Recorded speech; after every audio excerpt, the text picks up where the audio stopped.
I see that 22.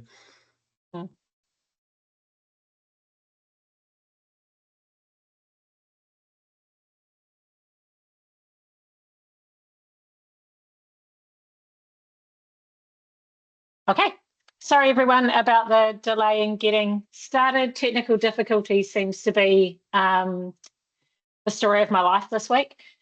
So thank you all for joining us tonight for our classification webinar, and thank you very much to Tony O'Connor for coming and talking to everybody.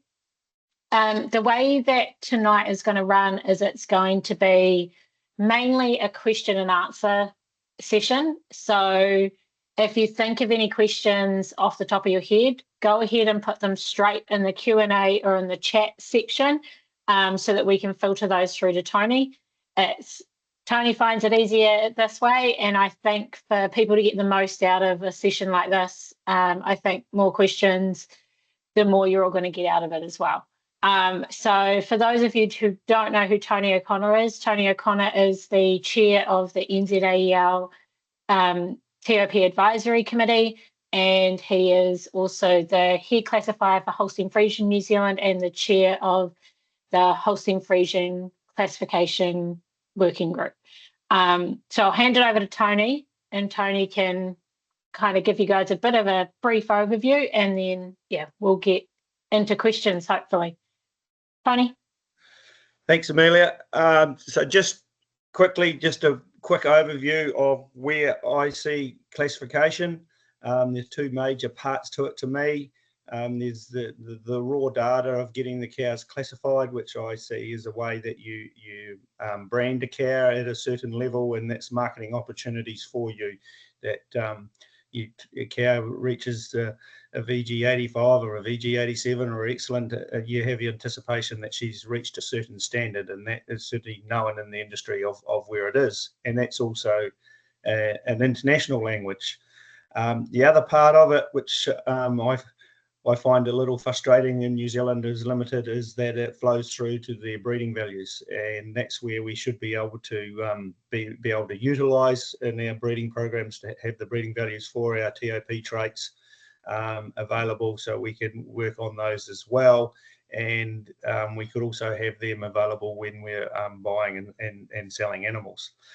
Sometimes it's knowing where everything fits into a system. Is sometimes difficult to find out, and maybe that's we may touch on that tonight just to give you some idea and where it is.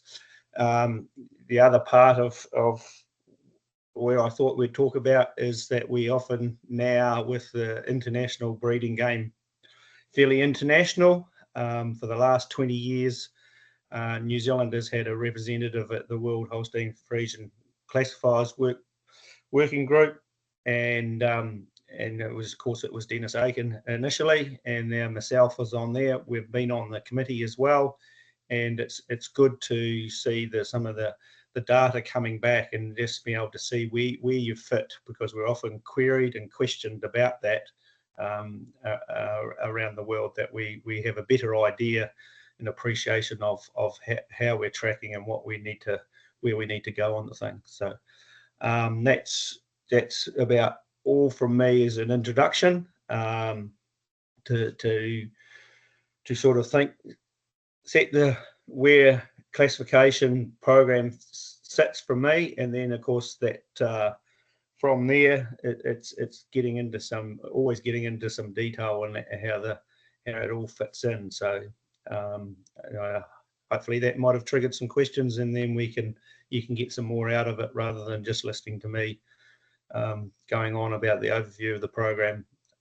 You can benefit more of why you've come on and want to know more about classification. Great, thanks, Tony. So I guess a question that gets asked all the time, and Tony knew this one was coming tonight: why do you have to do all your 2-year-olds by breed by sire? What does that mean, and what is the importance of that in relation to like the results within New Zealand? We work in as the genetic component of it, not genomic, sorry. The genetic component of it is as it leads through to the breeding values. And every animal has a breeding value for every trait. And so that they are compared across the board within a herd. Animal evaluation would prefer to have all 2-year-olds regardless of breed, is because we've got an crossbreeds evaluation system in New Zealand. The breed societies have stuck to the rule that their members are only interested in scoring their particular breed animals. So we have the rule where you all 2-year-olds by a certain sire. The reason for this is that if you do get to use your breeding values and you only score the very top animals, the very top 2-year-olds, gave an example a couple of years at annual meeting, but say you had 20 2-year-olds and you only scored the ones that went VG. So they scored from 85 to 87 points. They average VG 86. So your 87-point heifer is only 1 point above your average. When if another herd goes and scores all his 2-year-olds and he averages 83 points, and the calculation is GP 83, a VG 86 heifer is 3 points above the herd average. So she gets more credit for breeding in, and that's where the breeding values come in. So that is the driver for why that it's there. I know it's quite contentious, but that is the reasons why it's there. So the breed societies have said that we're only going to stick to the rule of all 2-year-olds by breed by sire. And so we've got some people on tonight that are part of the progeny test or sire proving program. So they get the opportunity to put up what we call a contemporary group or a subgroup. Can you just explain what that means and what the difference is? So originally it was called a contemporary group. It's now called a subgroup, where they don't have to put up all their 2-year-olds. It was brought in a few years ago for 2 reasons. It was if a sire proving herd heifers were sold before they became 2-year-old and they went into another herd, maybe it was a share milker putting a herd together and he had several different in-calf heifer that end up 2-year-old lines. It didn't have to, the AB company could just nominate a particular group, so that all the 2-year-olds weren't necessary. It was just their contemporary group or subgroup as it's called now. Those heifers needed to be scored. The AB company nominates the sires that they want. Another part, so that was one part. Another one was that with the larger herds, the AB companies are only interested in some sires. They will nominate the daughters of that sire, and there has to be at least 50 scored. But if there was more than that, there will be all the daughters of that particular bull would be selected, and it might be 2 or 3 bulls, it might be 1 bull, and then there's another 15 randomly selected out of that herd to be used as a comparison. And that is only been available to the AB companies because breed society breeders would be inclined to not want to score the poor daughter of a particular bull, and that's not what the industry wants. Well, I don't think anyone wants that. So cool. So we have been trialing a couple of new traits last year, and we're doing a second year of trialing them this year. Can you explain why those traits were chosen and what they are exactly? So world Holstein classifications have 18, they call them standard, but official traits. New Zealand has, I think there's 13. So we don't score all the traits, and it's been recommended that we do score some more. About 5 years ago, we started scoring teat length, and it was seen as a very important trait to be brought in. So it was included. It was recommended that we, so there's the traits that we don't score that were the 18 standard was suscensory ligament, udder depth, angularity, which is now internationally called rib structure since 2022, rear legs, rear view, and foot angle. So we did an initial trial and saw some reasonable data came back on a small group of heifers, and it was recommended that we should then go out and get a bigger group scored to see the relevance of it. So that's why the last year and again this year, rear legs, rear view, and foot angle is being scored as research traits, and it will be analysed at the end of the season to see whether we bring it in as additional traits. Some of the reasoning for moving with those two traits was that two reasons from my perspective was that we only score one legs and feet trait in New Zealand, and that's leg side view. It hasn't always been the trait that is known to be really highly correlated to herd life longevity. There's overseas research shows that other traits are better, and that I hear within the industry all the time that it's important in New Zealand that the cows walk, and we need to have walk, and yet we do not have any data about which cows go lame, whether there's a trend. There's no database on legs and feet and how that's in. So we revert back to having working out whether there is some data from overseas to correlate it into New Zealand for legs and feet, and then you'll hear that it's that's overseas, but that's the only data we've got. And so it was decided that we would research whether those two traits that are standard traits internationally could be brought in, and then we'll analyse them to see whether there is benefits in including them in our classification program.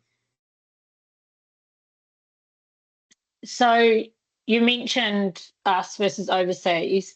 How does New Zealand sit on like a classification level or a scoring level compared to overseas, and how we do score our similar traits?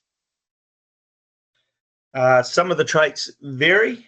I don't think that I think I've got two. I think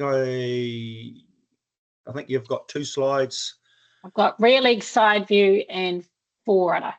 Okay, if you put those two up, so when Dennis and then myself have gone to international classifiers workshop, we put these countries asked to put their data in from the previous year, and then it's worked out how well they're correlated between each other, harmonisation of traits to see how we're going. And as you see, that this is the trait that every trait is got a graph like this when I go to the international workshop, and this is one where, as you can see, that New Zealand is not very well correlated to the rest of the world, and you can see that Australia is only slightly better, and Ireland. If you're interested in the next one, ZAF, if you're going from the right hand side, is South Africa. So it's that shows you that we are either, it doesn't always, the ones that run these international workshops don't always like saying what's right or wrong. They say all it is showing is there's some difference. So is some of these countries scoring these traits on a different definition, or are they scoring it differently? So so that's one trait where we're not quite as in line with the rest of the world. But the other one that I've got for tonight to show you was 4 udder, if Amelia can. We can see that we're above the line where they like us to be sitting, and that scoring of 4 udder, which is sitting there. New Zealand is sitting above the line, which is they like generally where they like you to be. That we are compared to the rest of the world scoring this trait on a fairly similar basis. So that just, yeah, that's the benefit that we've had in the last 20 years with having someone from New Zealand attending these, is that we pick up some of this data and can see how we are, how effective we are compared to some other classification programs around the world.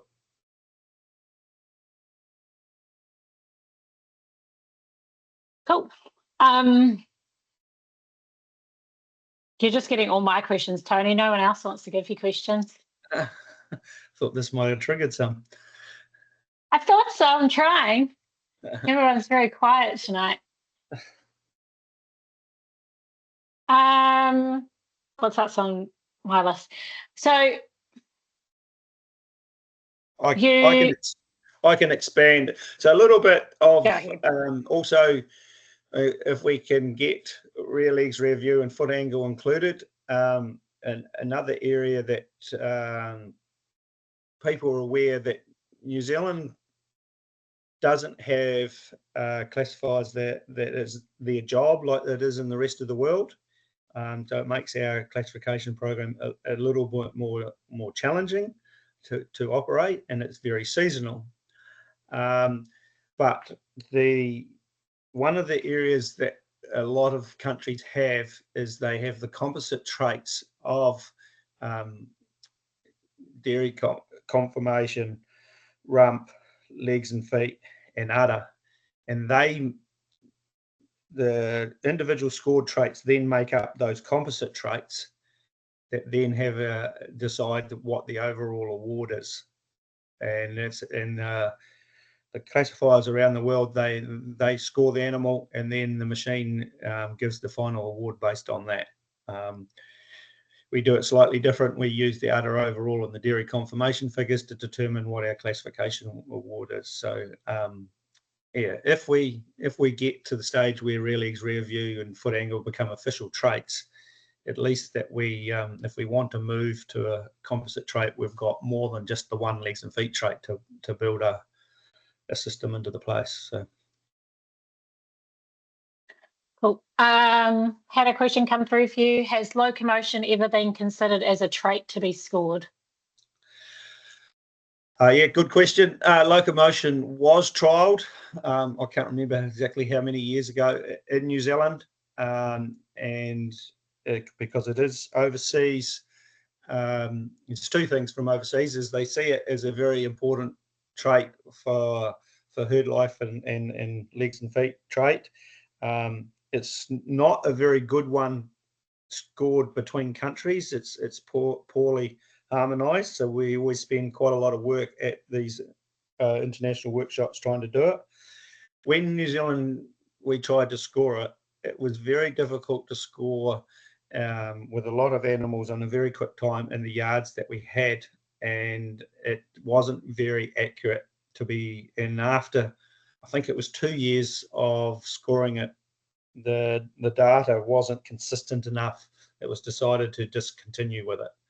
And that's a little bit of why we hope that rear legs, rear view might work for us, because rear legs, rear view is reasonably correlated to locomotion around the world as well.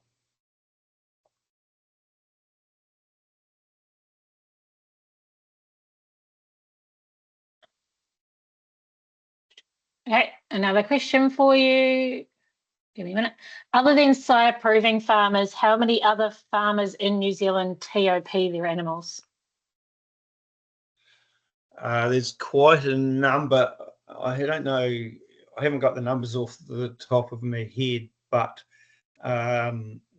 it's very few besides the sire proving herds that TOP, but there's also all the breeders, members of the breed societies. There's a reasonable number of them that classify which TOP their animals, so the 2-year-olds are included. And it used to be about 40% of the total each year were coming from breed society members. I think that is maybe only in the 30-something% now. Don't quote me on those figures. I have had them, but I haven't got them sitting right in front of me. It's somewhere around there that there's a significant amount of data is coming from the breed society members, not just the AB companies. So I guess like rough numbers from last year, from a Holstein Friesian perspective. So the sire proving inspections that were sent through from the two main AB companies sat for about 22,000 animals. And so that gets split between Holstein and Jersey. And then Holstein, I think we did on top of that about 10,000 animals, but that did include older animals. I think there's about 30,000 animals total.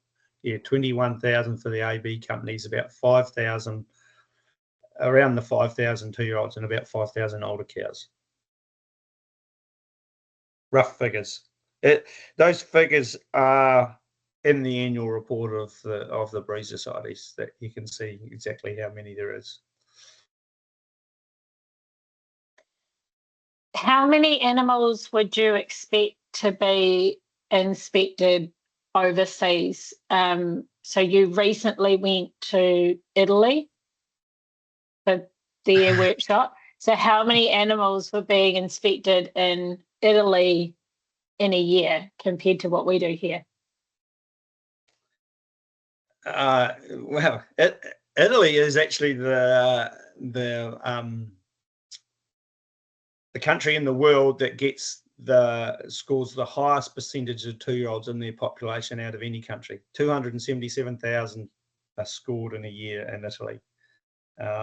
There's some other countries that have got a bigger populations, but they don't manage to score the percentage of 2-year-olds that Italy do. So that was quite, I only know that figure because it was quite appropriate that I think it was the February Holstein International this year actually listed the countries and what percentage of 2-year-olds they did, how many they did, and how many older cows, which was very interesting because I went to Italy in April. So I read that article and was quite intrigued before I went to Italy on the international workshop this year.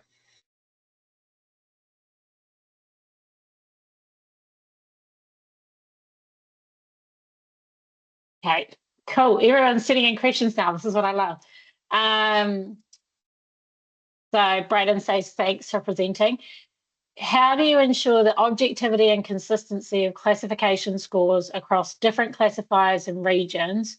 And what measures are in place to address any potential bias or discrepancies in the evaluation process? I would like to think there's not, but so the program for classifiers, initially you have to pass a TOP certification, which means you can come to a training day and then sit an exam where you have to score 24 animals, 8 animals at 3 different farms, and the scores that you give those animals have to be within similar to whatever the judging panel are, which is made up of 3 inspectors that go around and score those animals on the same day, and they have their scores. So your scores have got to be close to them. That's how they start.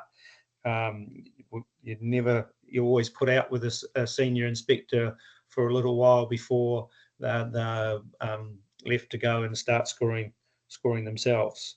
The breed societies then also have 2 workshops a year where we get to, the group of classifiers come and have to score. We all have an open discussion about scoring. Initially is normally how the day runs, and then there's a test as well to make sure that we can try and get everyone as consistent as can be.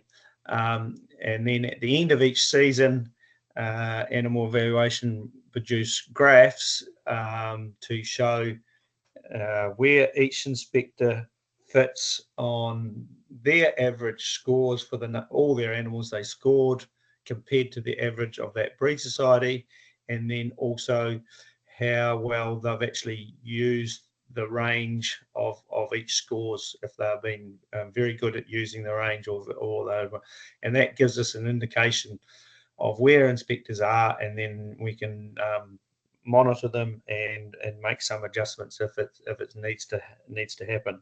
So that's a little bit of the background of how we tried to get inspectors scoring to as consistently as possible. Yes, Tony puts us through some stressful workshops. So actually all the breed societies over the last 2 days have gone through their first round of workshops for the season. So Holstein Friesian was held yesterday and Jersey New Zealand was held today. So hopefully we should all be raring to go for start of inspections on Monday, hopefully. If an animal is both classified or TOP'd and genomically tested, how does this work to calculate the overall BVs? If an animal is classified and genomically tested, yeah, there's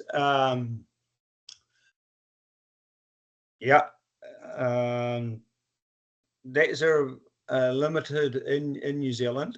I think that if you can put the slide up of is my herd, it'll be 542, 543, 544 at the top of the page, and it's got the BVs of the traits there. Keep going, not that one. Not that one. We might come back to those two. This one here, yeah. So this is the custom make that I get. This is a few years old, but it was a good example that I had at the time.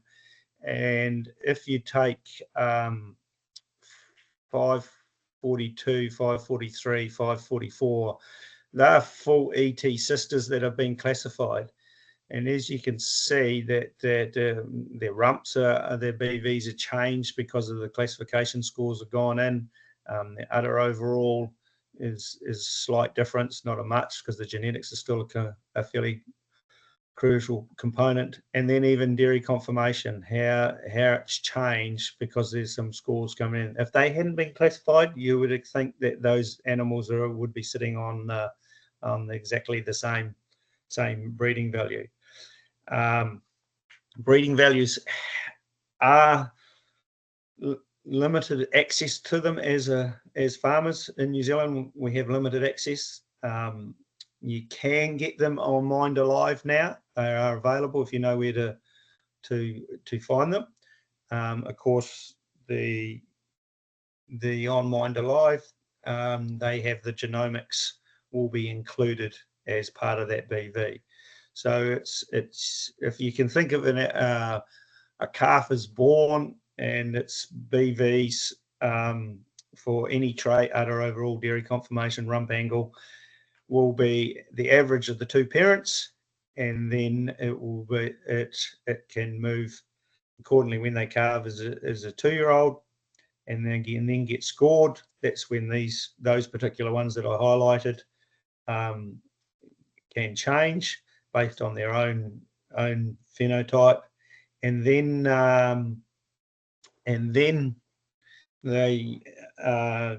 if that's one set of extra data. Of course, you might have already had genomics. you might have already tested them for genomics, and that's another set of data. So all those datas are just adding information to the breeding value to try and make it, as the reliability goes up, to try and make it a better prediction to where the true breeding value of that animal is. It's an area that I would like that was more readily available for breeders to be able to use within their breeding programs, but it's been fairly limited access for us to be able to do that. So, and at the moment, we can't get breeding values very often from, we can't get breeding values that haven't got a genomic component in it out of animal evaluation. So your GBVs are also available on the CRV MyHerd app as well, Right. as one below. Okay. Huh. Braden loves to give me long questions. Thanks, Braden. Given the global advancement in genomic selection and the increasing emphasis on sustainability, how do you foresee the classification criteria for Holstein Friesian cows evolving over the next decade to balance productivity with environmental impact? Are other countries considering anything in this area, and can we learn much from other data in this area yet? So at the International Classifiers Workshop, the future of classification was one of the top. Whole afternoon session was spent on it. Yes, some countries have involved their programs where their team of classifiers included as part of the breeding report that they give to the farmer. Genomics might be also available for them. The UK program it's very much about the animal well-being of the cow and everything, and they include that as part of their whole classification. And it's probably been limited, but yeah, could have we had some trials about some udder overall, if cow is this high for udder overall, the somatic cell was quite a bit less, which is good, less painful, less treatment and everything like that. They do in Europe, they use that data quite a lot for lots of different areas of why an animal's lasting and not lasting. I guess it's everyone relates to it, but I sort of haven't correlated it back to the conformation traits in New Zealand. So it's probably true that right that it's going to be more particular in the future. So we need to make sure that there is that that component to what we score is related to welfare and health of an animal. Cool. Hopefully that answers it. Braden will tell me if it didn't. So you've got some 3-generation pedigrees on your slides here. Do we want to refer to those a little bit? Oh, we can. So yeah, that's another area where the breeding values are available. Well, the udder overall and dairy conformation breeding values are available, and we could focus on when you're buying animals. So these, as you can see, came out of Nathan Bain's sale. I used them at the annual meeting to do a presentation. Nathan gave me permission to use them there. Hopefully he's happy again now. This one's highlighted this particular animal had a udder overall breeding value of 2.01, which is quite high. So even though the mother had died and didn't get classified, you can see that this animal should really carve in with a very good udder, and it's another area where you can use breeding values to see where they are. Historically we've looked at the classification of the animals, and then build our own mental picture that if it's good classifications for 2 or 3 generations, there's a better chance that it is going to have a good udder. You can use the breeding values as another reliable source of being able to do that. And if you click up the other pedigree, it's an example of, see, this one is only 0.11. So you would like to think that there's no classifications on this pedigree, but that reliability is down a little bit. That's telling you that that's going to have, that animal is, I would not expect this animal to have as good an udder as the previous pedigree when they carve in. So that's another area where you can use the breeding values, and if the cows have been classified, you're getting more accuracy in that breeding value. So just I think some of the problem we have in New Zealand is that 0 is not the average. And if you put up that bell-shaped graph that was also there, so I just tried to put it in comparison, so that and I just use Canada, US, and New Zealand to put it in perspective. So the average in Canada every year is 0. 1 standard deviation above is 5. 1 standard deviation is -5. The US, it's not 0. Actually won't be quite 0 at the moment, because they only have a base change every 5 years, and they're due to have one, so they'll bring it back. So, and their system is fairly simple. 1 standard deviation above is 1, and 1 below is -1. These are Holstein Friesian sire average figures. They're actually slightly out of date. We've had this was the slide that I had at the annual meeting. So this is last year's figures. The average udder overall in New Zealand Holstein Friesian is 0.53. So quite considerable away from 0. And if you're 1 standard deviation below the average, you're at 0.08. If you're 1 standard deviation above, you're at 0.98. So as you can see, that it's just putting things in perspective and making sure you're comparing apples or apples when you do put it. So if you go back to that first pedigree that Amelia put up, her breeding BV was 2.01. So you would expect her to be scored at the very top end of the scale, because she's 3 standard deviations above the breed average for udders. So you would be expecting her to have a very good udder. According to this, she has a 9 udder.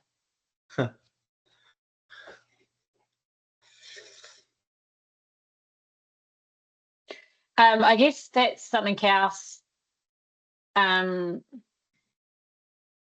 Final, I guess not even final scores, but scores when you are inspecting. I find that some people get confused when everything's not a 9. Do you want to just cover a little bit about like 2-way versus 1-way traits? I can cover that and go even a little. Yep. So, well, even stature, 9 is above 155 centimeters, and not everyone will want cows that tall. So it's just where they are. It's up to the ideal.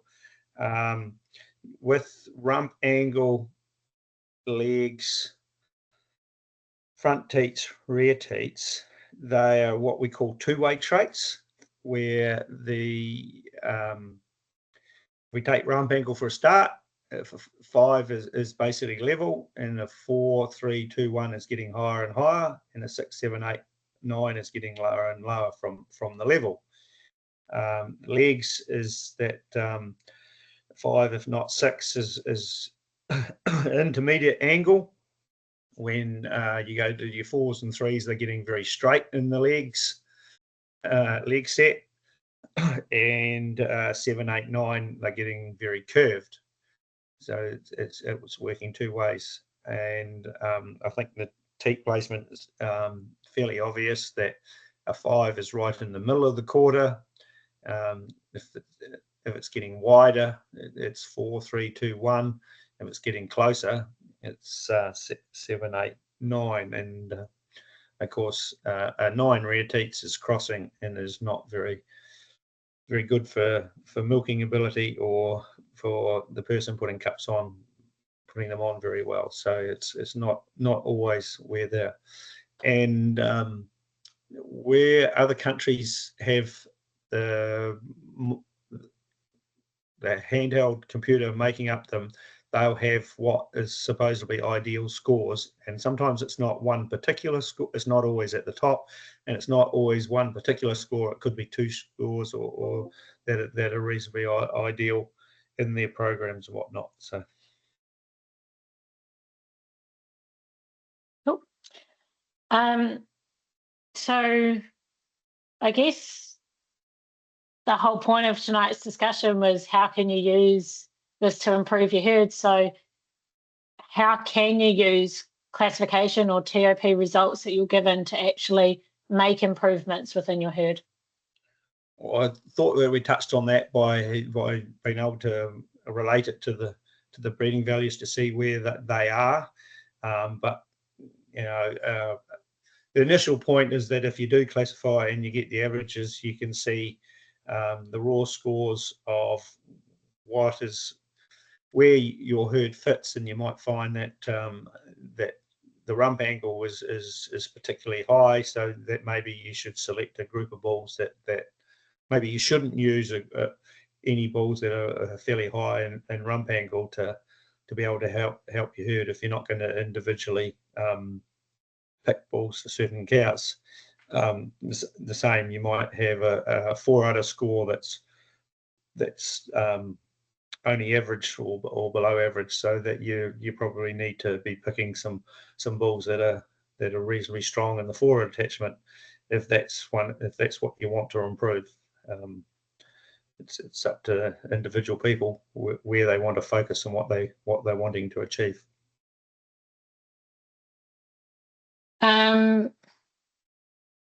Is there a statistical relationship between TOP traits and production and longevity?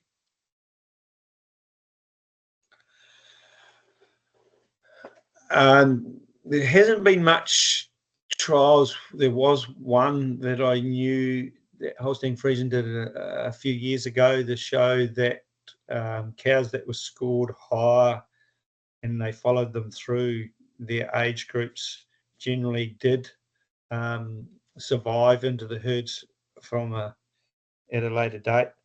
But there's quite a lot of research overseas to show that the higher classified cows have higher production, and in certain traits there's definitely correlations to somatic cells, so that may lead to why they last longer, but there's also less treatments. So any papers that I've seen, whether it's out of America or whether it's out of the Netherlands, have always shown that the cows that are scored higher on general end up producing more production at the mature level or over a lifetime, and have survived longer within the herds. So. Perfect. A question that I know you get asked a lot, Tony, and a lot of classifiers do. Where do you think, or what level do we need to get to before we can start pointing excellent cows in New Zealand? So we're always looking at whether it's possible to do this. The pointing of excellent cows. It's not, the classifiers aren't professional. We only have a limited amount of time, and when the pointing of excellent cows overseas is that they bring the second classifier to make sure that they are at that standard before they learn, because you're only talking about the 1% of animals that are at that top level. But doesn't mean that it's not investigated whether it's possible to be able to bring it in. I guess that a little bit back to bringing in those two traits, rear legs, rear view, and foot angle, and having that composite trait that that could make it, where you could set levels of where it needs to be, could make it easier to be able to bring in something like that. But it's yes, it's finding that, being able to be able to do that on a consistent basis, and not too cost prohibitive, that, you know, the cost of running it, of a second inspector having to go and check the cow to verify that she's reached a certain level, that one inspector did, to make sure that it is when you're dealing with that end of cows, it needs to be reasonably consistent. So how does the assessment of capacity in New Zealand compare with Northern Hemisphere assessments? That's Northern Hemisphere. So we have a slightly different. That's a little bit of a problem of New Zealand. We just score it as capacity, which is a combination of chest width and body depth, and it's we don't score them as two separate traits when they do. So it's harder to get a comparison of where we do fit in with the rest of the world, and that we're combining two traits into one, when they generally score it as one trait. So it's it's a trait that's still, body depth is still a trait that's being worked on quite a bit around the world, or more so the angularity, or as it's now called, rib structure. Not all countries have adopted the new name. There's a reasonable number that have changed to rib structure and the new definition of, rather than angularity, is making sure that that it's scored correctly. It's and that it is scored independently from stature. And condition. Yes. Right, well, we've got 5 minutes left, so if anyone wants to push through any last questions for Tony. I've ticked everything off that was on my list, so if anyone's got anything else, send it through. Anything else you think we needed to cover today, or you thought people might have asked, Tony, that they haven't? No, I was quite open to whatever it was. Just it's just trying to have accurate data to go with it, but I've tried to answer it as accurately as I can. But it's I was just quite open to anything. Try and explain the program. That's all I was hoping to do. I think you've explained it pretty well. I guess, you know, if people are interested in doing TOP, outside of being a sire proving or a progeny test herd, all the breed societies offer that service. If you're a member, you don't have to get final scores. So if your animals are not registered, we can still come in and inspect your animals. I think that's important for people to be aware of. And if you are a sire proving herd that gets done on a regular basis and you've never seen your raw results, your AB company can give them to you if they don't. I know that CRV definitely normally does, but it just have to ask them, and if you need them explained to you, that's what their reps are for, and they should be able to explain to you what the individual raw scores are as well. Anything else? Everyone's gone silent.